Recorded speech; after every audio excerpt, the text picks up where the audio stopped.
Hello, I'm Lindsay Crossness, Director of Education for the Orpheum Theater Group, and it is my pleasure to welcome you to another episode in the series of In Their Shoes, where I, along with members of our Star Council, interview alumni of Orpheum Theater programming who are currently working in the performing arts.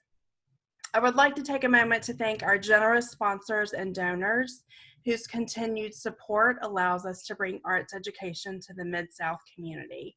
Thank you. Our guest today is Matthew Keaton, actor, singer, dancer, graduate of Houston High School and UT Chattanooga, currently living in New York City. Hello. Hello. It's so great to see your face. Well, yeah, see all of you. Thank you for joining us today. I'm just gonna toss it over to Danny, who's joining us on the call, and she has a question for you. Okay. Good evening or morning. So my question is, how is it being a swing for Motown, and also you juggle the life of living in New York City with just everyday needs and stuff? Okay, being a swing for Motown, probably the most challenging thing I've ever done, but also the best thing I've ever done. Like it was just one of those things to where, like you just can't take it for granted. And it's those things to where it's like, you have to work for it and you have to put in the work, but then the reward is so much better once you prepared fully for it. But it was probably the best thing I've ever done. Being in New York City, juggling everything, of course it's a challenge, because coming from Memphis and or various parts of the Mid-South, wherever you may be, we all live the same way down there. Here is completely different. It was such a culture shock for me. Trying to figure out where things are, going to the store and realizing that everything is priced differently, and just kind of moving and figuring out that New York way of doing things. Now I got it down to a T. People ask me for directions to get to places, and I'm shocked at myself that I'm able to give them that. So we figure it out. It takes some time. So like anybody that is moving to New York or plans to move to New York, my advice would be to just give yourself time and be open to making mistakes and not getting it right away, because it will take time to get used to, for sure. Thank you. Mm-hmm. Thanks, Danny. So yeah, I should have mentioned at the top that you toured with Motown. And can you talk a little bit about being a swing? What does that mean? Like, what is a typical schedule for a swing? Okay, so a swing is an offstage member of the ensemble who covers various tracks, what we call roles, I guess, but tracks in the show. So when Motown covered 6 tracks, so that's a lot. Many cover many more than that, in various shows, depending on how the show is, laid out. But you're an offstage member of the ensemble, and basically when a principal calls out of the show for whatever reason, an onstage member of the ensemble will go into the principal track, and then a swing will go to the ensemble track. It's like a contingency plan. At least that's how it was laid out. Other shows might have a different, dynamic, but that's how it was laid out for Motown. So at a moment's notice, any moment's notice, it could be 30 minutes before the show. It could be in the middle of the show, which has happened to me before. And the stage manager contact you and be like, hey, you're going on stage today.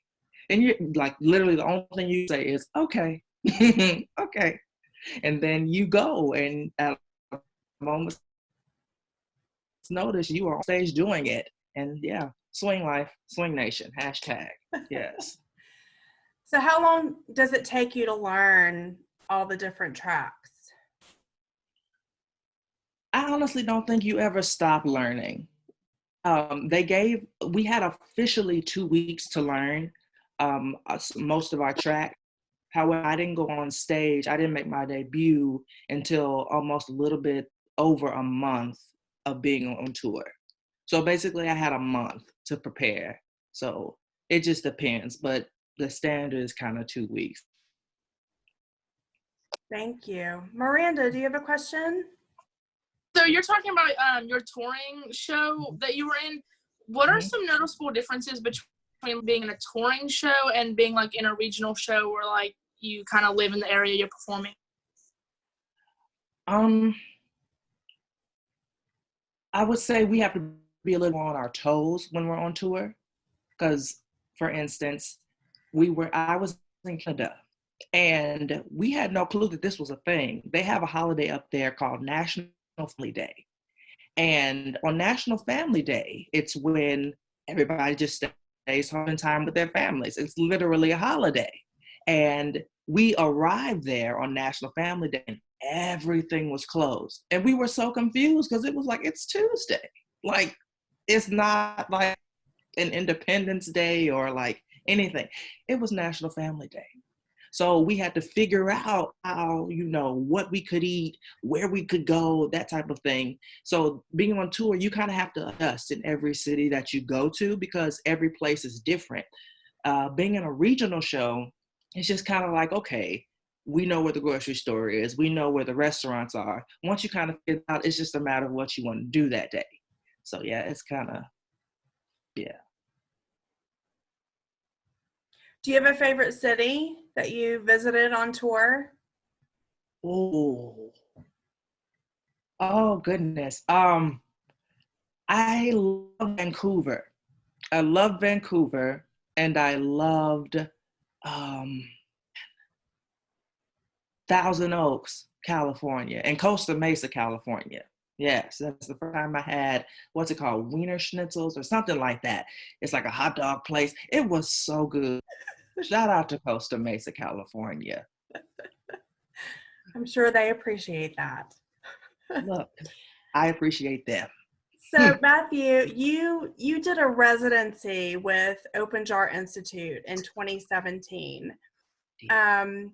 Open Jar Institute is an actors training program based in New York City. So can you talk a little bit about that residency and how you got into it and what you learned? Yes, I met Mr. Jeff Whiting. Hey, Mr. Jeff Whiting, amazing. I met Mr. Jeff Whiting when he used to come to the Orpheum every year to do musical theater and do his own workshop. And I used to assist him in that when he came to Memphis. And so one day I was really close to graduating from college, and he was like, you're about to graduate soon. I was like, yes, I am. And he was like, you should come do our residency. And I said, okay, how much is it? That's the question. How much is it? What's it all about? So he explained everything, and he was like, you just have to, I said, okay. So how to get into the residency, they go around the country every year, auditioning for the residency and also the intensive that they do. And the audition is, pretty straightforward. You sing and then ask you to dance a little bit if you have that training or experience. And so the audition on a cold January morning, and I was sick. I was sick as a dog. And I came to the audition. I auditioned. A couple of months later, they asked me to submit a video, which I did that as well, singing again, and they asked me to dance a little bit. I danced. And then about a month after that, they told me that I got in. And I was, overjoyed because I was like, I'm going to New York. Like, what? So what it is, it's an 8-week program. At least it was 8 weeks when I did it. It's probably still 8 weeks. But 8 weeks, and you train with some of Broadway's best talent.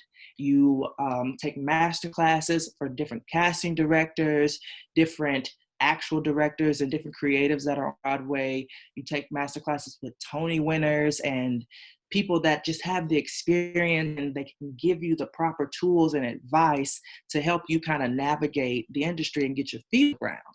And it was because of Open Jar that I got into Motown. So yeah, it just kind of, it's a contingency. It all just kind of flows. So just go with the flow, it just kind of flows. So yeah, because of Open Jar, I got into Motown. 2 days after Open Jar, after the residency ended, I got my call for Motown, and I left the next day. Yeah. Amazing.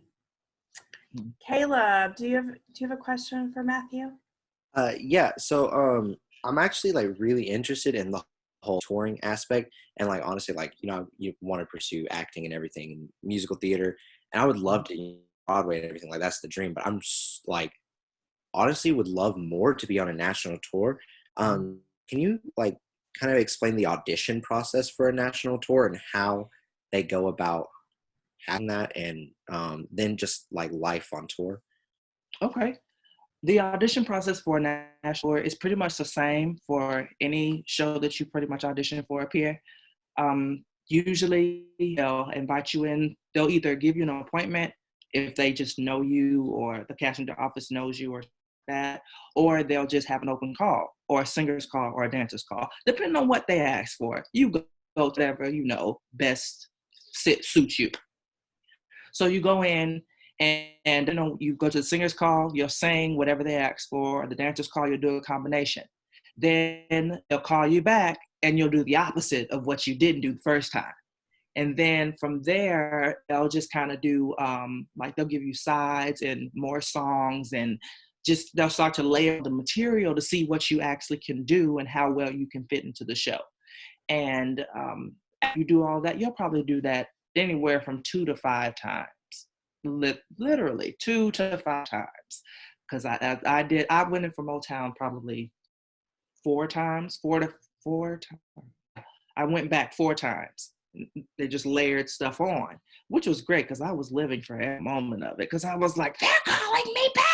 But I digress. Anyway, so yeah, it just layers up into the point to where you'll see casting in the room first. On the other side of the table, you'll see casting first, and then you'll start to see like the director of the show or assistant director, the music director, and then you'll see the producers. The last audition, like the very last callback, you'll be in the room with the producers, basically the whole entire creative team. And it's very, nerve-wracking. At the same time, you have to think that you're good enough, you made it, like this is your moment, live in it. So it's kind of just one of those processes to where you just have to stay on your toes and be open. You have to be completely open. And being on tour is an experience, really, because you're going to all of these different places and you're seeing how people live in different parts of the country and the world. And it's just honestly amazing to see everything and to be like, oh, this is what you do? This is where you go to shop? Oh, okay. And it's just very different to the different cultures that exist already in our very diverse country. So yeah, it's very to see the different places to eat. And, because like in Memphis, we have Central Barbecue, one and only, my favorite. Hey, one and only, send me some pink lemonade. I'm kidding, don't send me anything. Maybe after the crisis. Anyway, but all these different barbecue places, and of course it's one of a kind to Memphis. However, if you go to places like somewhere in Texas, they have some of the best brisket in the world. I'm like, how does this taste so good? When I went to Massachusetts, roast beef is a thing up there. Oh, good. And it's just very interesting to partake in all the culture.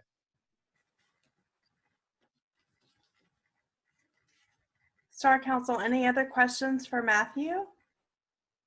So with like the touring aspect of it, and you said you have to get used to all the cultures and stuff, how did you cope with like being away from like all your family? And I like understand you make new friends on the tour, of course, and they become family, but like how did you cope with not being around anyone except the cast? Oh, that's a good question. It's very different. Yeah, it's very, very different.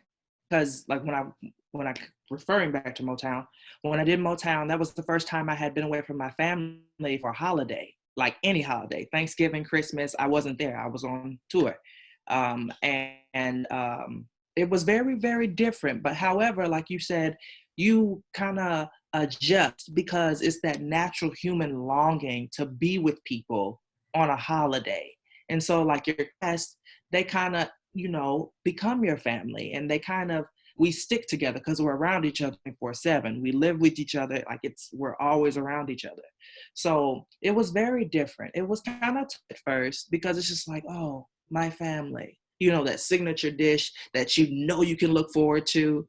It's like, okay, you don't get that. But then again, I made it myself because I'm not going to holiday without it, So it's kind of different to adjust, but at the same time, it's like the experience that you're getting, it makes it worth it. And it makes the next time you see your family, it gives you an interesting story to tell about, hey, while I was gone, this is what I did.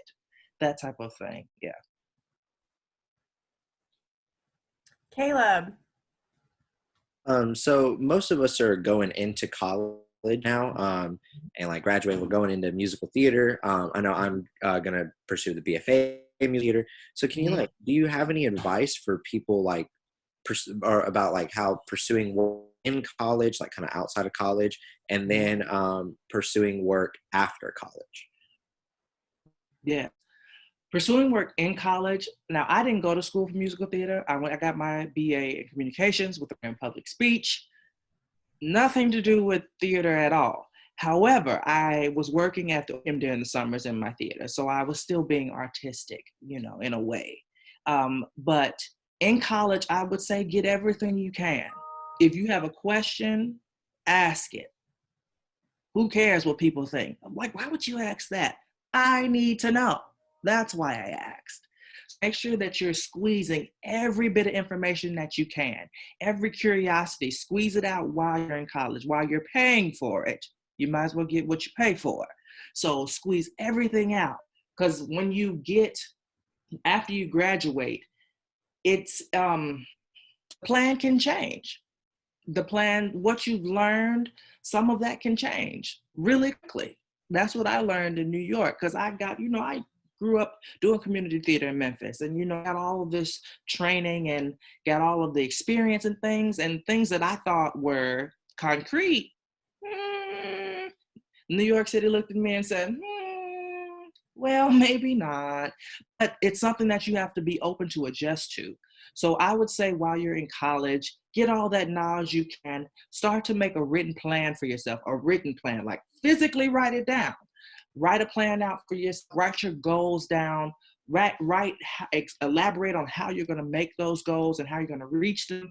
And then, but the most important part is you have to be open to that change. And you have to be open to adjusting as the wind blows. Because, sometimes as actors in New York City, we're going with the wind. Everybody's like, oh, you're doing it. And I'm like, I'm doing what? What am I doing? I don't know. But yeah, you have to be open to adjusting and open to changing the plan. The plan will change really quickly, really quickly. And as long as you're open to it, it might take a minute to kind of get your bearings. But once you do, you're in there.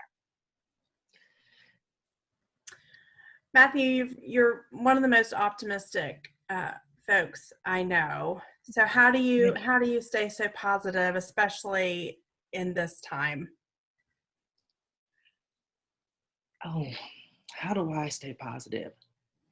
I just have to keep in mind that the current situation is not the permanent situation.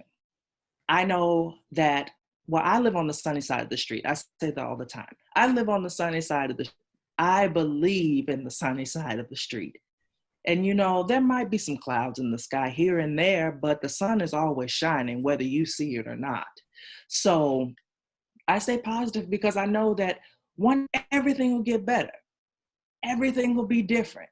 We're going to turn around and be like, oh, we did go through that, didn't we? And it's just like, I take everything as a learning experience, really. I kind of have to acknowledge the current situation that I might be in. I acknowledge it. How am I feeling in this moment? What can I do to not bring myself here again? Just take everything in stride. Of course, it may sting in the process. It may really, really sting. Because I've been for many Broadway shows within the last few months before this all started. I've been in many, not many Broadway shows. I've been in many Broadway show auditions. Let me say that. I'm speaking the rest into this. Anyway, been in many Broadway show auditions, and one in particular for many times, and I got cut. Was I expecting to get cut? No. However, I have to take it as a learning experience because it's not the end. That's not the end all be all. And that can go for whatever industry you may work in. It doesn't have to just be theater. Your situation is not permanent, and you will always keep going. And then you're going to look back on that day that you thought you weren't going to make it out of and be like, hey, I did okay.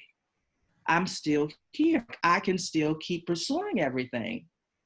And, because one thing that I saw recently is that it was a meme on Facebook, and it said, I have survived 100% of my bad days. There it is. I love that. Mm-hmm. Any other questions from Star Council? Danny.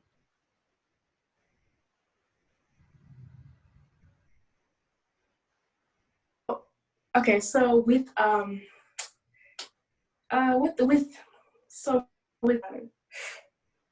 doing I'm sorry, it's disappeared out of my mind, so I'll let it go to Miranda. My apologies. Back to you, Miranda. Yeah. So you said you didn't pursue a musical theater degree in college. I'm kind of taking that same route. I'm going for theater education, so I want to teach theater, so not necessarily be performing every day. Mm-hmm. How did you juggle going to college, not studying, but then still integrating performing in theater in your everyday life? That's a good question too. Oh goodness, Lindsay, what kind of people are you picking for to answer with these good questions? I pick smart people. Woo. So I knew so my parents are some of my biggest supporters, and one of their I don't even know what my word is escaping me right now, but one of their provisions was that I go to college in something that other than performing art, just so I have something to fall back on. Because me, I was like, oh, okay, I can go to school for theater, I can go to school for singing and all that stuff.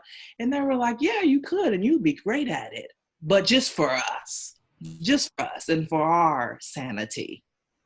Go get something that's not, performing arts based and everything like that. And I said, okay, that's fair. And they said, you can still perform and do all stuff and do everything you want to do. So I basically took that as my model. So I went to school for something that was loosely related to theater. So I, public speech, I learned how to speak and I learned how to properly, do everything. And I did take theater classes with that too. So it was the best of both worlds. And then I knew that I still want to do theater. So I did shows back in Memphis at Playhouse, Hattie Lou, Theater Memphis. I did shows when I came home for the summer. And I also worked with Miss Lindsay at the Orpheum because she gracefully had me come back and do things. And so that was my way of having that kind of artistic outlet, was my summers. And so when the time came around for me to have an internship, because most people have to have an internship before you graduate college, the first thing I did was look at theaters. I went to school in Chattanooga, so looking at internships at theaters in Chattanooga for performing arts organizations. That was my first go-to. I always was looking for an artistic outlet. Of course, it was difficult being in school. You're seeing the theater productions and things, you're seeing the signs and everything. I'm about, oh yeah, come to the show. And I'm like, I wish I was in that show. But then again, the main thing that I have rehearsal. I never had to say that in college. And it was wonderful. For me, it was wonderful. For other people, maybe not so much. But for me, it was wonderful. So I just had to find a way to, have artistic outlet. And for me, it was during the summer. Yeah. Great. I think we have time for one more question. Anybody else have a question? Danny, do you remember yours? Yeah. Okay. So what are you doing in this quarantine that keeps you up on your toes with theater, basically? Yeah. Oh, wow. I am currently writing my own musicals. I'm working on 2 scripts, just in my own private little spare time. Nothing official, but I'm working on it. because, why, start to tell stories? Why not? So I'm working on 2 scripts. I'm constantly looking songs to add to my book. I'm also considering the future for, 5 to 10 years down the way, because I want to also get into arts administration, because I want to one day be the Menzie, but be the Mr. Matthew. And I want to one day do that. And I want to do that way. So I'm looking at, what it would take to get there and do all of that, because that's where I think in the long term, that's where I think I can do my best work, is to help people navigate this journey and to help people figure out the opportunities that lay before them, things like that. But yeah, looking at things to put in my book, constantly looking at different performances and watching them over and over again, just keep myself happy, because watching Cynthia Erivo sing A Piece of Sky, come on somebody, she did that.